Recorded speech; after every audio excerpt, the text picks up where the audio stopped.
action to be taken there. Jason Bright, in case you don't know, had a broken gear lever yesterday. That puts him at the back of the field, so quite a few people in strife. John Bower was given a mechanical black flag for a problem with the rear brake lights, and team owner Paul Cruikshank was pretty cranky about that last night because the centre rear brake light, that is the one up in the rear window, was working fine, but they'd been crashed into. That car 111 of John Bowers was crashed into in the opening couple of laps, and of course the rear brake lights weren't working, so he wasn't too thrilled about getting pulled off the track for that one.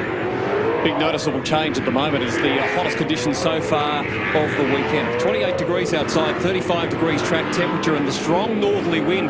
It's a complete change from yesterday, so that'll assist them right down the straight. They'll arrive at turn 1 a lot quicker.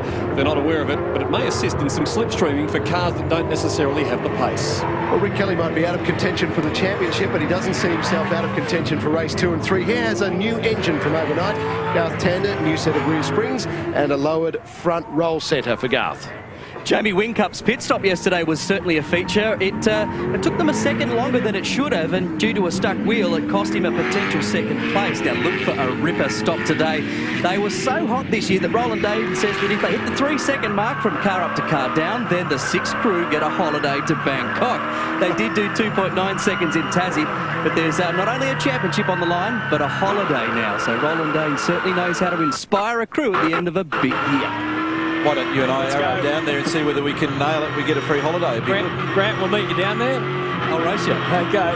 Mark Beretta and Daniel Gibson also covering pit lane along with Grant Denyer. Have you ever had a go at it, changing a wheel on one of these things? I can do it in about 25 seconds on a good day. And on a very good day, it's hard. Much harder than it might seem. Onboard camera coverage scattered across the field. Cam McConville, his last run, as Matthew pointed out, in the Super Cheap Auto Commodore.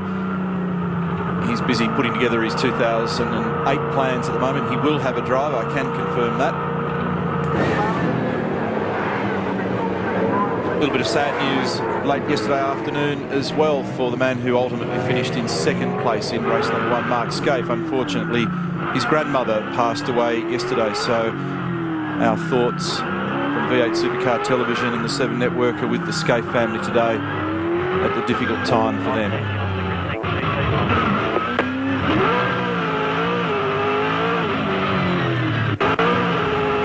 Jamie Whincup react. He had a 7-point lead coming into race 1. It's now level peggings with Garth Tander. He finds himself a couple of spots back on the start grid. It's all about staying in front of the other guy. The pure essence of racing. Mark Winterbottom had a pretty robust battle with Russell Ingall yesterday as well, and it bent a steering arm in his car, and they also had a little bit too much understeer in the car. They haven't quite been able to get on top of this week. He's been a little bit quiet compared to recent rounds, Winterbottom.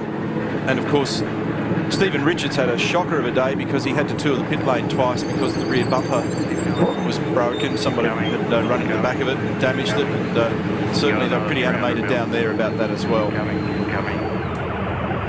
little bit more. Stop. So 27 laps, 120 kilometres, 31 starters, as Daniel Gibson mentioned, a big, strong northerly breeze.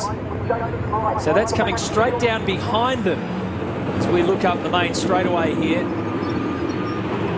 That will really tip them into turn 1. You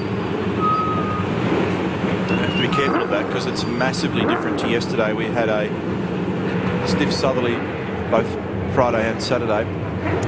Some people ask us from time to time about the rules at the start. You've got to be stationary as the lights change, and those front wheels must be behind that white line. Who'll get the jump for race 2? Will Scaife give Tander some room? And what about row 2? Whincup and Lowndes ganging up together. So off we go for the second race of the grand finale. Rick Kelly in a little bit of trouble, and Winterbottom danced around him. Scaife will lead them down to turn 1.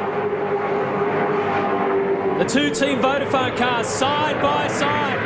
Oh, Rick very out of shape on the exit of turn 1 on cold tyres, and Todd Kelly making a move here as well. So Todd Kelly went from 6th up to 3rd to put some pressure on Whincup and Lowndes. Todd Kelly through turn 1. On the outside, sideways, scary stuff. The hairpin, turn 4. Murphy stuck on the outside, push and shove by one of the Jim Beam cars, probably Will Davison.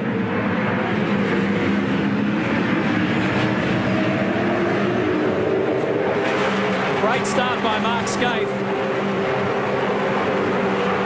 And I thought for a second that the 888 cars were together. In fact, it was a terrific move from Todd Kelly.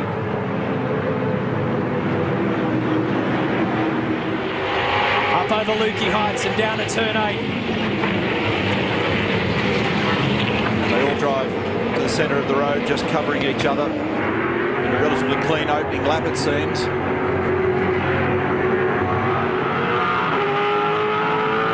Well, Garth Tander may have lost one position from the start, but it's pretty good signs for the Holden team because he's got an HRT in front of him and behind him now. And already drivers are being counselled for patience. We've only been racing for 100 seconds. Russell Ingall up from 8th to 6th. This. Almost 3 wide down there. Little reset of the throttle for Tander, just waiting for grip to return in the front before he picks it up. Todd Kelly's got some pace. Depends, of course, on how they've decided to run their tyre sets in this opening few laps of race 2. Upholstery pit stop window opens on lap 5. Nice sneaky move from Greg Murphy on Stephen Johnson. Look at this. Serious moment down at turn 1. I wondered what was going on there. That is out of control. Scaife, a monster moment through turn 1. How did he survive that? I couldn't work out how the 3 of them got down to turn 2 almost locked together. Serious sprint car. He must have arrowed in a bit too quick on cold tyres, or the tyres haven't pressured up enough yet. It's wriggled around in the rear. I bet his heart rate jumped up. I bet Candace did as well.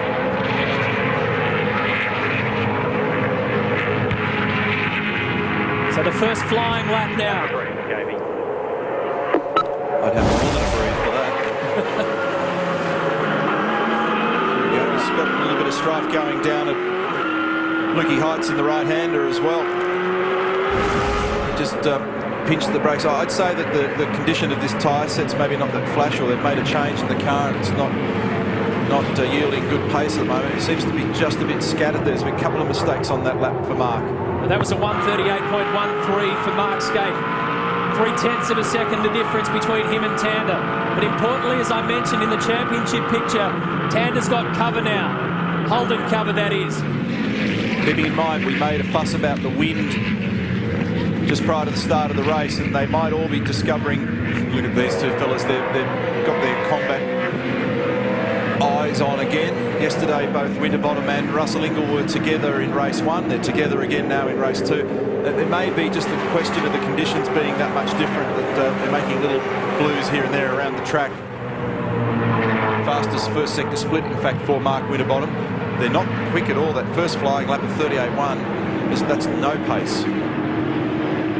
Really different conditions to race 1 yesterday. As Gibbo mentioned, it's not only a strong breeze coming the other direction, but also much hotter than yesterday. Gibbo? Yeah, it is, absolutely. It's a stifler. I tell you what, Matty, the only thing is, though, there's less flies. I think the northerly's blown them away. Just in the HRT garage, word is as soon as the window's open, expect to see Scaife in. Yeah, maybe onto the better rear tyres and a little adjustment. That was Rick Kelly just doing some Morse code on the back of the Jim Beam car. Dropped the time a bit, 1:37.59 for Scaife, but Winterbottom has done the fastest. He's in 6th, 1:37.51. Let's just reset where everybody is. Mark Scaife leads the race. Garth Tander is 2nd, so he's dropped 1 position from the start. Todd Kelly has gone from 6th up to 3rd. Whincup and Lowndes are 4th and 5th, so they both have dropped 1 spot from the start as well, and Mark Winterbottom Richards is behind them. He's gone off at turn 1 as well. So So for experienced drivers to be in strife down there at one, you know, people like Mark and Stephen have done a million laps around this racetrack, and little mistakes down there. Something going on. Safety car is going to be deployed. There's something going on around the racetrack at the moment. Safety cars on standby. The computers have gone all yellow.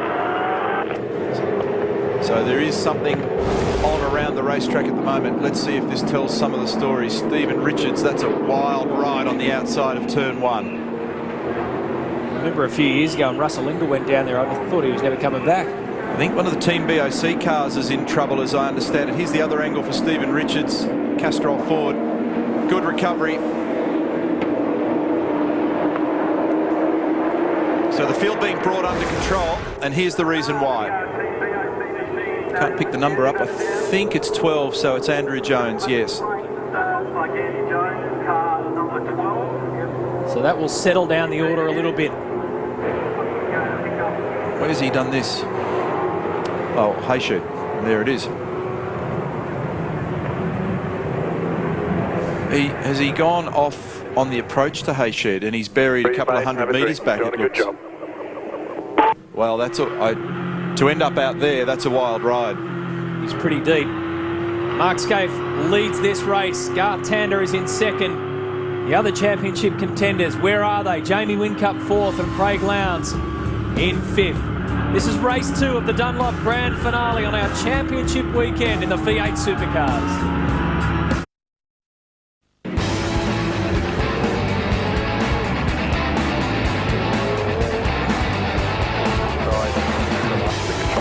So we'll get a restart.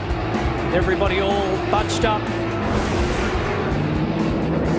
Max Wilson on the Zinger replay also finding a bit of trouble, a la Stephen Richards at the end of turn 1, and Max at the Wow Racing entry came into the pits. They cleared it all up, and he is back out there ready to go. Mark Scaife's talking about making a rear roll centre adjustment on his car when he takes his compulsory stop. He doesn't think tyres alone are going to solve the problem.